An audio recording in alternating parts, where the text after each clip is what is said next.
Hi, everybody. Welcome to our today's virtual tech talk. My name is Mary Benyon, and I will be your moderator today. I'm very excited to bring you our speaker and our presenters today. They're from Edge Impulse, who is one of our AI ecosystem partners.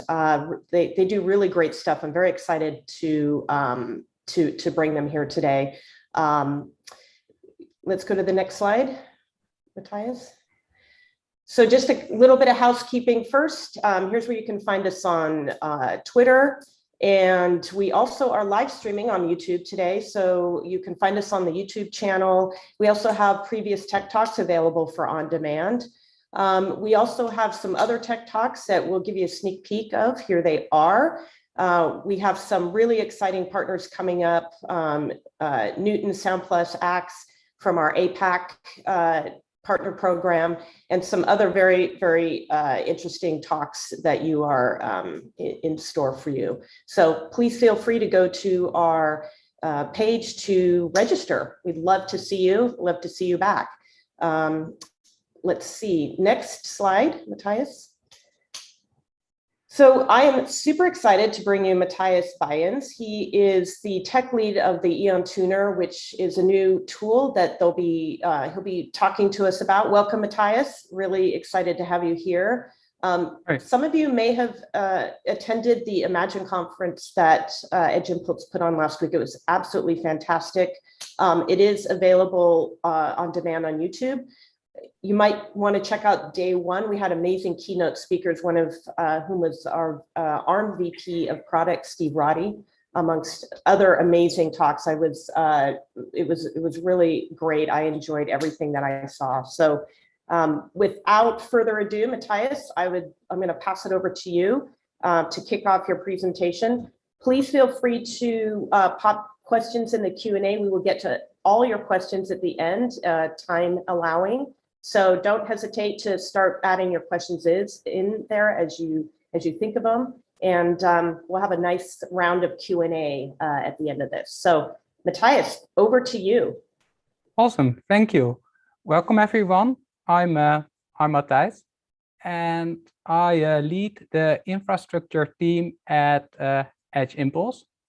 But I'm also working on architecting new functionality, and one of these projects I've worked on was our recently released EON Tuner.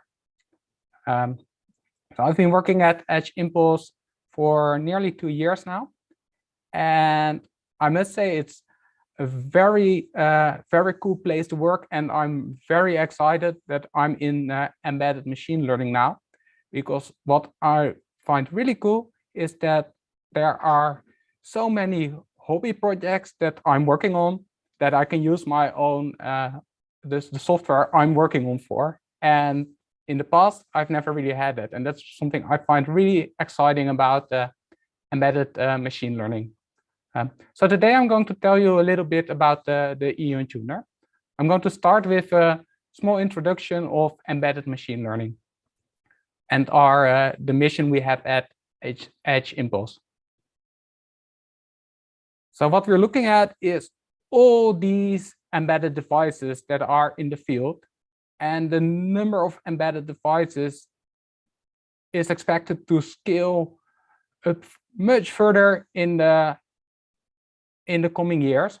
By the end of 2021, we expect about 180 billion ARM devices in the field. So all these devices are capable of running machine learning. And our mission is to make that happen. So the case is there's lots of visual information in the world that is a good target for machine learning. Some examples are listed here. For example, does this bottle have the right label? Do I see an elephant in this picture? How many people are in the line? So all these tasks are quite easy for a human, but humans aren't perfect. They like to sleep, and they're kind of expensive. Also, some of these tasks, like spotting elephants, can be rather dangerous. So it would be perfect if our devices, our embedded devices, can take over these tasks, because there's an infinite number of sounds, images, and motions happening around us. And we know there is a correlation between what we see or hear or feel and certain events. It's just hard to make this correlation with traditional programming. And that is where embedded machine learning comes in. And the interesting part about embedded machine learning is that we can make this all happen on device. So in many cases, it is not possible to ship all data we collect to the cloud for processing. And using embedded machine learning, we can make this all happen on device. And I just want to highlight here how what I personally find really cool about embedded machine learning is that models are relatively easy to train for embedded devices. And the reason for that is that the device only has limited memory and CPU power available. So unlike the kind of data center you see in the background, for embedded machine learning actually allows you to train models really quickly without needing this huge server setups where training models is super expensive. And I think this is a really cool thing about embedded machine learning. It actually allows you to, at home on your own computer, to actually experiment and play and try different versions of models to find the most optimal model without having to worry about huge costs or huge server requirements. So I just wanted to highlight that before before I will explain a little bit more about machine learning and normal programming. So in a traditional programming approach, we'd be having some inputs, and we then try to write some rules to predict a certain outcome. Now, instead, what we do in machine learning is based on the number of inputs and the known outcomes, we try to come up with the rules automatically. And there are many scenarios where this can be applied. It's not just vision. You can think about recognizing sounds of cats, classifying images, biosignal analysis, and detecting abnormal vibration. For example, when your cat unintentionally ends up in the washing machine.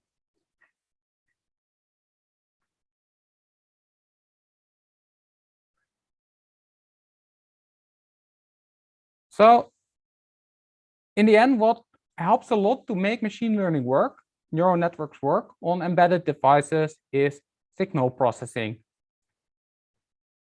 For example, if you look at the graph of the motion input in this on the screen, then we could apply a low-pass filter and actually filter out some of the unwanted, unnecessary details before passing on the input to the machine learning algorithm. And in the end, that helps a lot, because that makes the job that the machine learning algorithm has to do much easier, because it doesn't have to look at all these details that are superfluous. And that will also reduce the size of the inputs passed on to the neural network. So to make machine learning work optimally on embedded devices, we really want to find the perfect combination between signal processing and machine learning.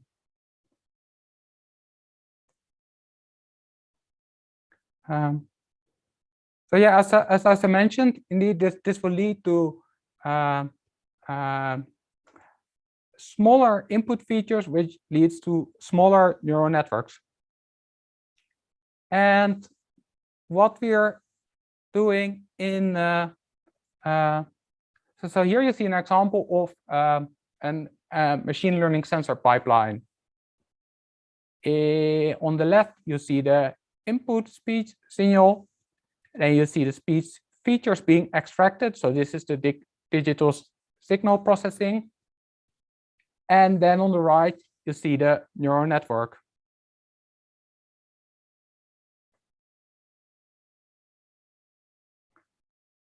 So far,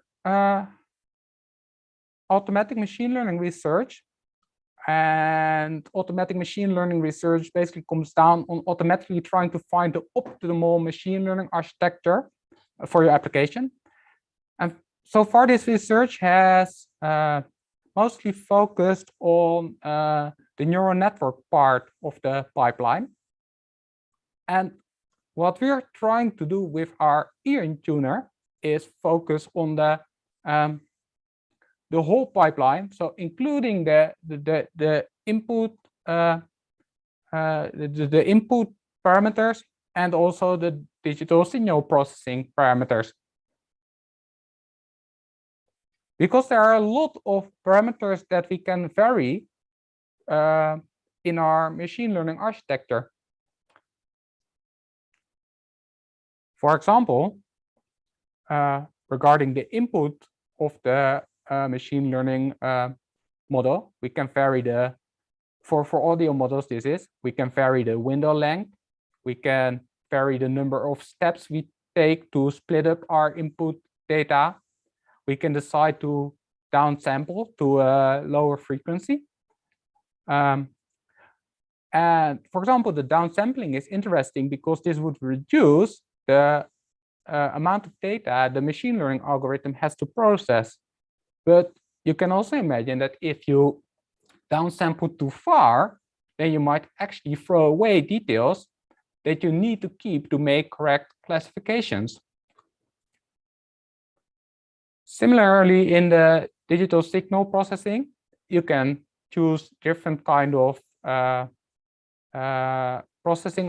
You can choose multiple different processing algorithms to convert your raw audio data into a spectrogram that will be the input to the neural network.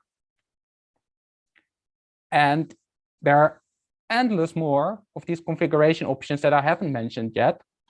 But trust me, there are a lot of these options. And when I came into this field, I always wondered what all these options do. And I believe that most likely a lot of embedded engineers will want to actually deploy machine learning on their devices will be in a similar position as I was. But actually, these parameters are really relevant because, as you see on this screen, for example, the number of, if you see that on the left and the right, we use a different number of coefficients in our DSP filter, and we also have a different frame length and different frame stride. And as you see at the bottom of the screen, where we've listed our estimated performance for these DSP steps, you can see that the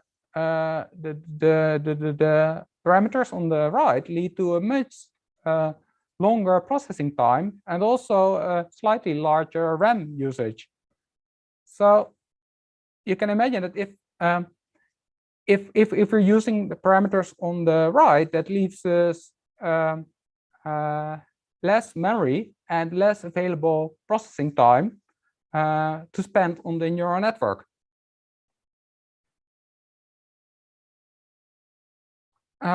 So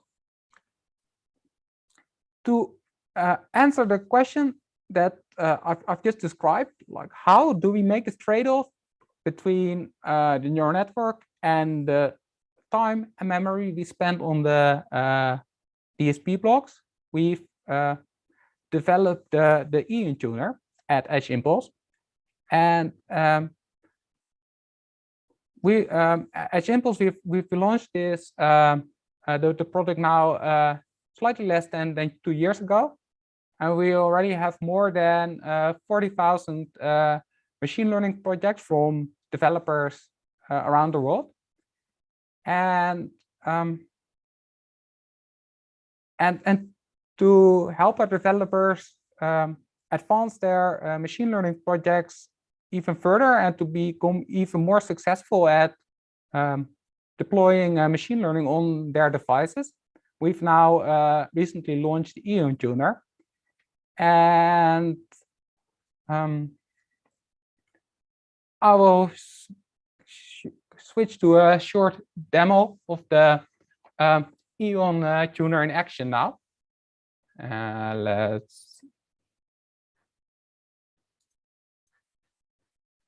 There we go. So we're looking at the Edge Impulse Studio here, and we have this data set of bird songs, and we're trying to build an embedded device in the field that's actually able to classify these birds, so that you can, for example, count how often they happen to be in your garden. So in this case, we have 2 birds and some noise data. Now, normally, before we launch the EON Tuner, you'd have to make all the options you see currently on my screen. You'd have to decide on which versions of the DSP algorithm to use. And this is also what I was doing. This refers back to what I was saying earlier. What I've mostly been doing at my at Edge Impulse, besides making sure that our infrastructure is up and running, is automate what my manual workflow in my own hobby projects. So that's basically where the EON Tuner comes in. So instead of having to make manual options, we can now we only have to select our dataset category, which in this case is audible events. We can select a wide range of devices, for example, Cortex M4 or Cortex M7. And we select our required inference time. And that last one, the inference time, is important because this varies widely across different applications. Because you can imagine an autonomous drone project would require a very fast inference time, because if you're just a few milliseconds too late, your drone will fly into a wall. While, for example, a project where you're trying to determine how busy a certain indoor space is, or for example, our bird song project, we can actually take quite a little bit longer because we're only trying to count the number of times a certain bird occurs in our garden.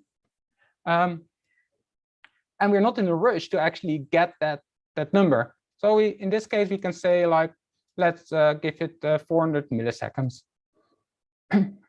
So, and now it's basically just a matter of hitting Start EON Tuner. And now it will start evaluating for us all the possible model variants.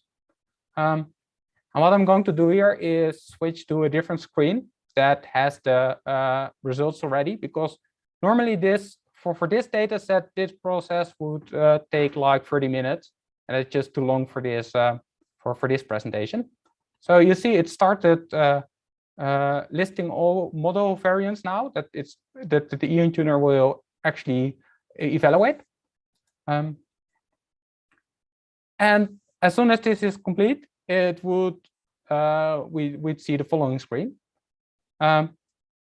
where we see all the different model variants. For example, on the right, you see different DSP algorithms being evaluated for us. And then we can basically just select one model and say, yes, I want this model as my primary model. And now basically all these options that traditionally would have been have to be handpicked are now already set for us, and we can continue right away to deployment. And for example, deploy to SD Discovery Kit or any of the other devices that that we support at Edge Impulse. So I'll zoom in a little bit more on the interface of the EON Tuner now and switch back to my presentation.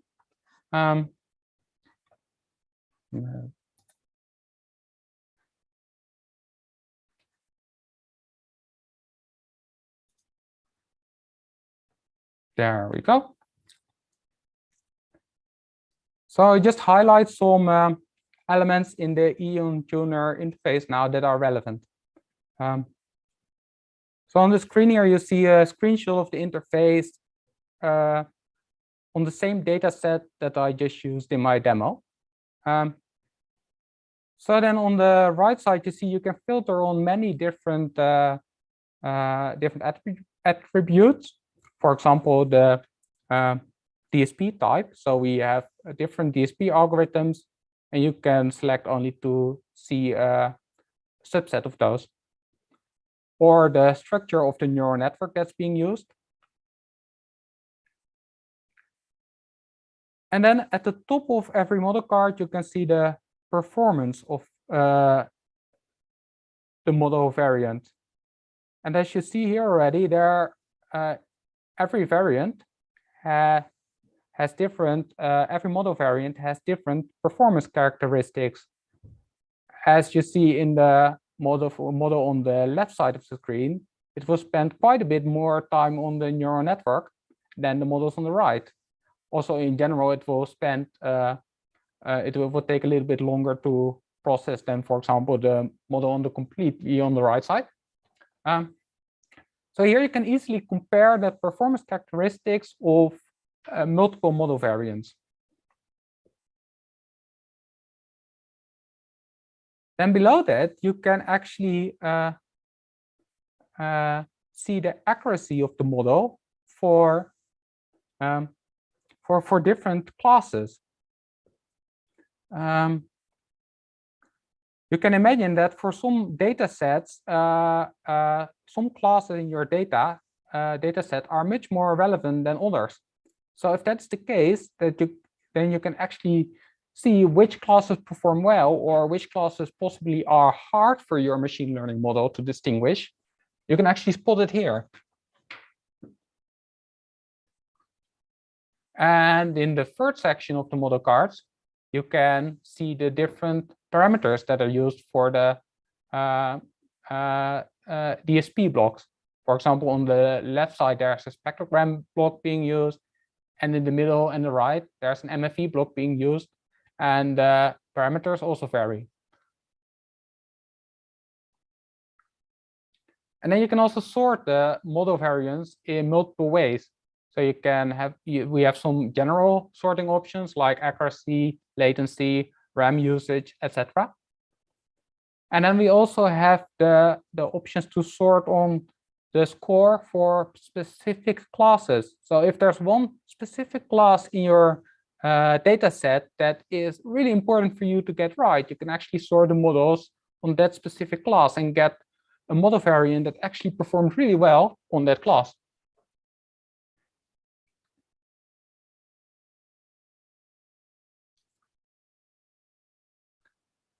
And now I'm showing something that we'll be releasing in the coming month. And I wanted to show this because I think this is actually also a really cool thing that's really useful in many machine learning projects. What we'll be adding is also benchmark model variants, because in many machine learning projects, it's very useful to see the score that is obtainable, the accuracy that is obtainable with a large neural network and a very large DSP algorithm.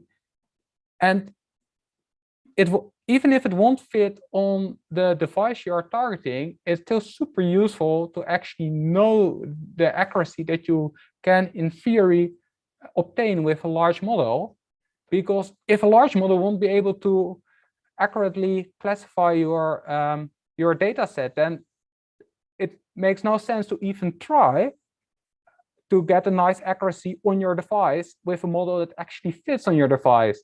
So from that perspective, it's really useful to have this benchmark number.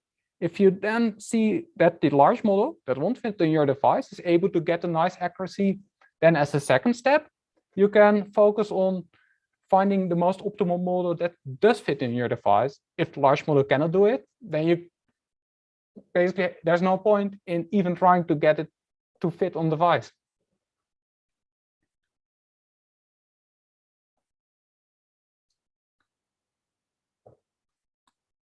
So another interesting thing that we're hoping to do with the EON Tuner is that we hope to highlight the advances we are making in our machine learning research available to all our users.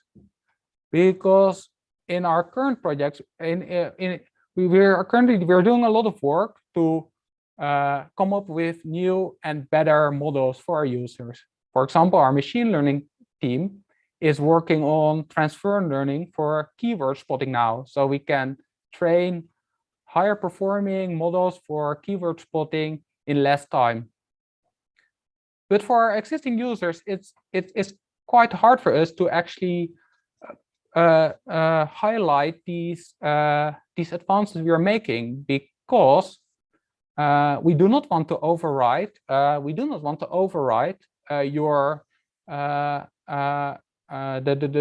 currently selected model in your project. So we're hoping that to use the EON Tuner there to continuously highlight possible new variants that we've developed for your model, and then allow our users to actually select and update their models if they choose to do so, but only as soon as they're ready for it. So using our EON Tuner, we are actually hoping that we can push all the work we're doing in embedded machine learning to obtain better models in many different applications, for many different applications to our users.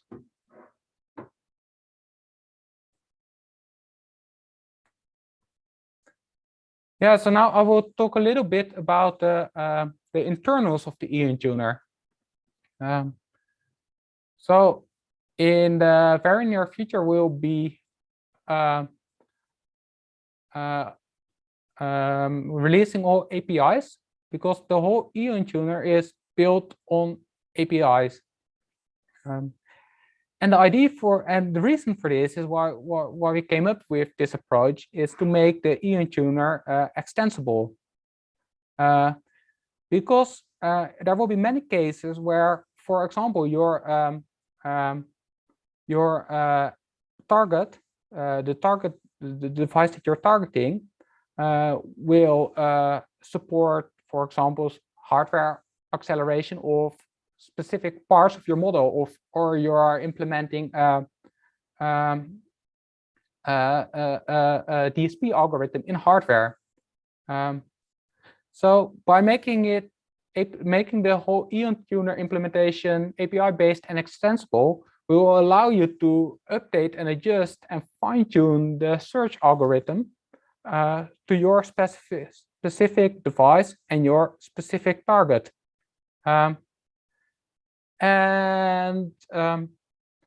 From your API calls, will basically be able to suggest model variants to us that will be evaluated, and all our current algorithm implementations would be open source, so you can start with these as baseline, and from there iterate and adjust the algorithms to your specific device, or based on your specific knowledge that might be applicable for your situation, but not known to us.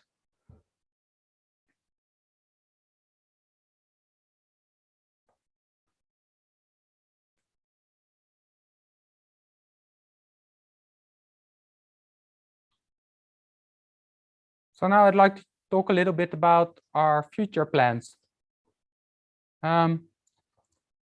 Yeah, so in the future, we'd like to extend our the EON Tuner further to support other sensor types.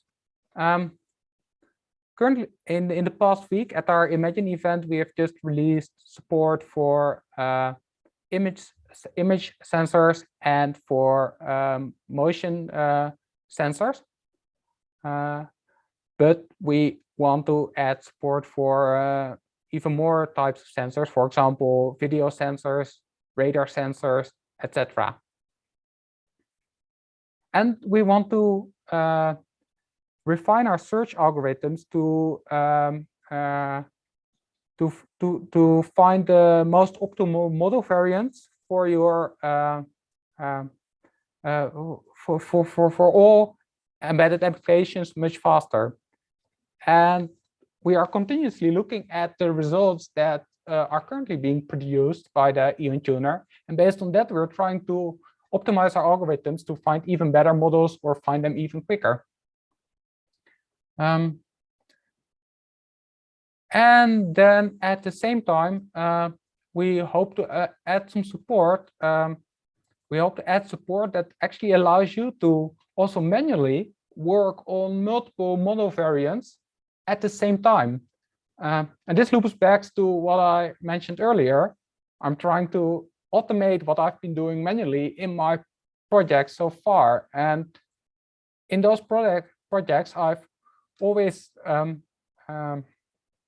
kept these model variants in a text file just to have them just to be able to refer back to them later on. For example, I'd have a model variant that I know would perform well in darkness or perform well in daylight. And I basically want to group these models and tag them and keep them as a collection of models that I can easily all update at the same time, and then, for example, retrain when I extended my data set a little bit. For example, with a hard edge case that I tried to handle correctly.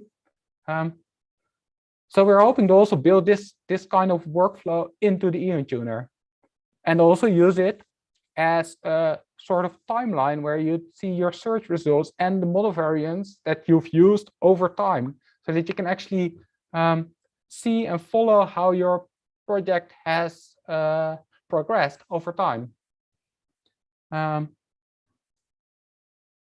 Yes, so before I conclude my my talk, the EON Tuner is already available right now for image, motion, and audio models for you to try and test. And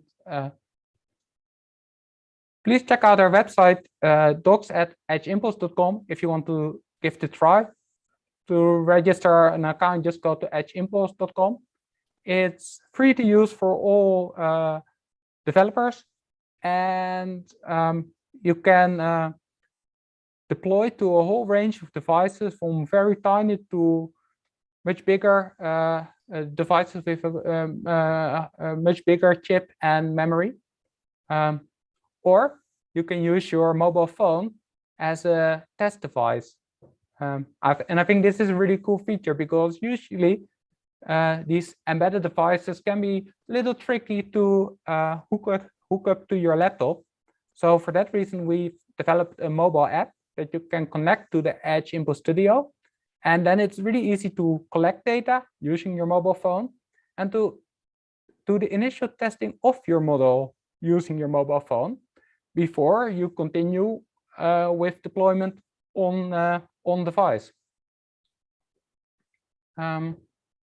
So please go ahead and try out the EON Tuner. And my email address is on the first sheet of this presentation. We will share these slides after the talk.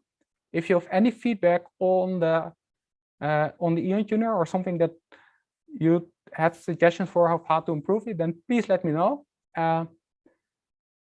As I mentioned, the EON Tuner is really our commitment and plan to, over time, use our knowledge of how to do embedded machine learning and make it available to developers. And from that perspective, your feedback would be very valuable for us.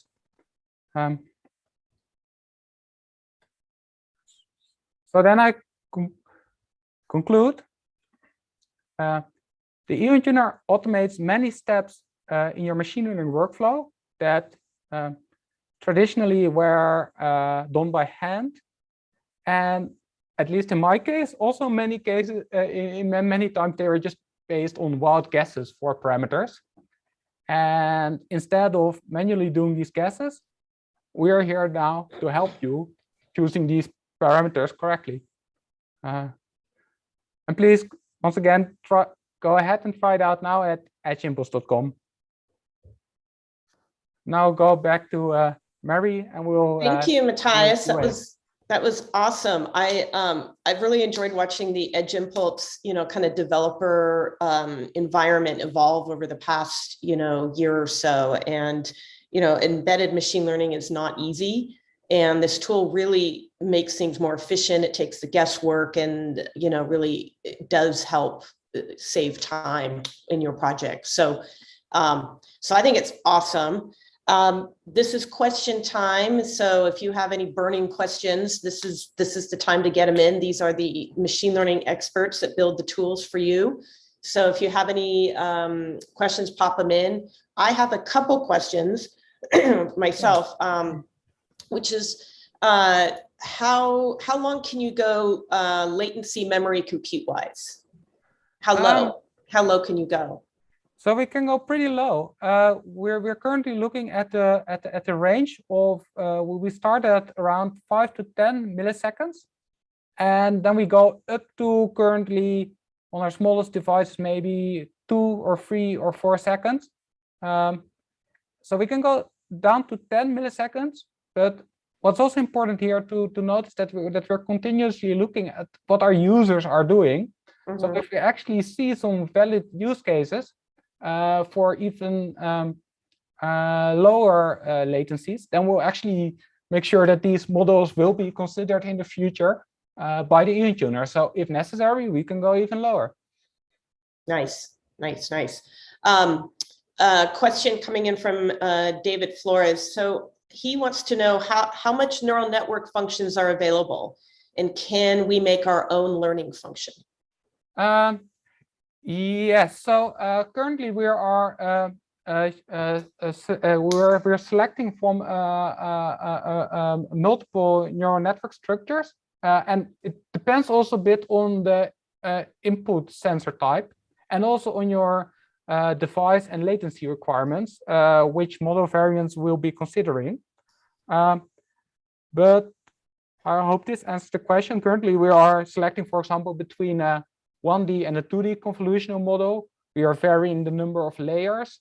We are varying the numbers of neurons in every layer.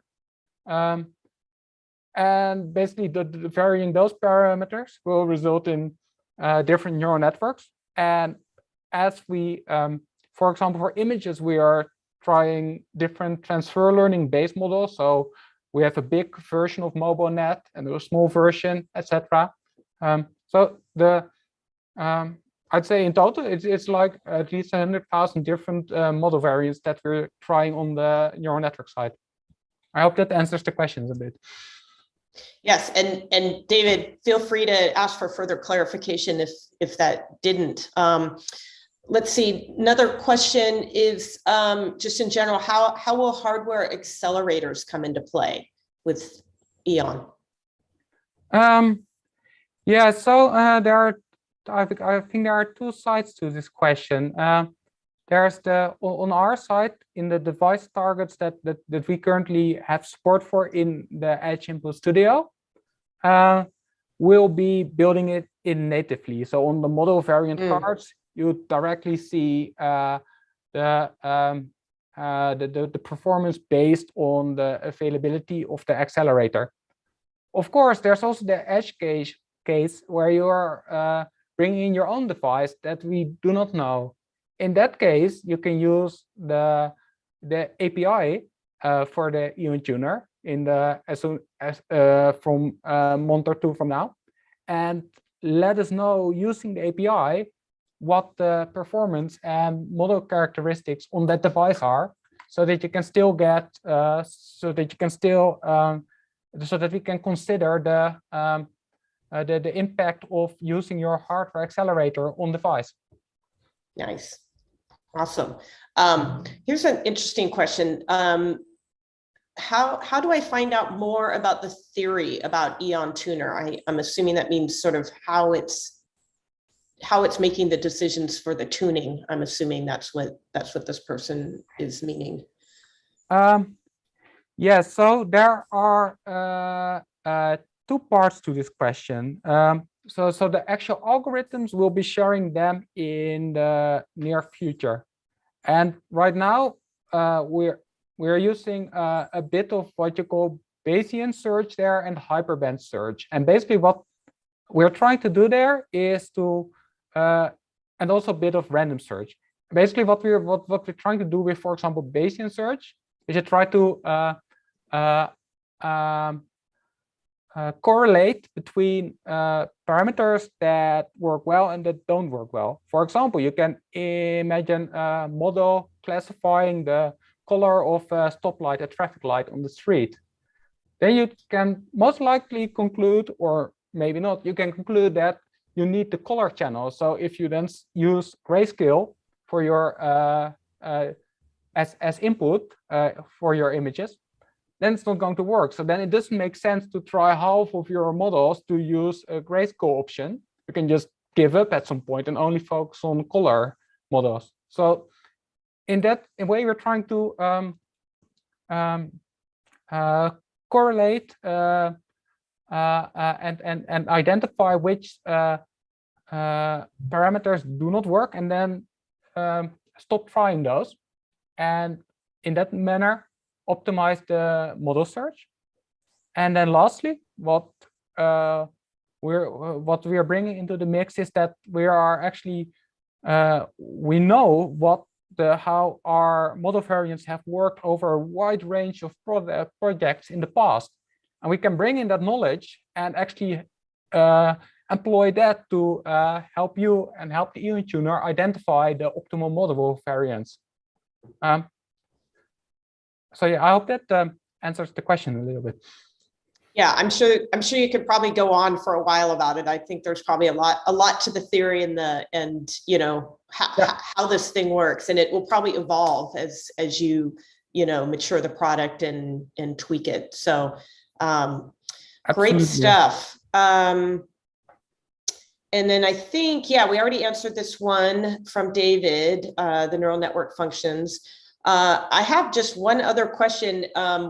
We're probably going to wind it down. So if anybody has any last questions they want to get answered, now's the time to put it in to the chat, to the Q&A box. But before we go, the last one I was curious about is, will you be supporting sensor fusion?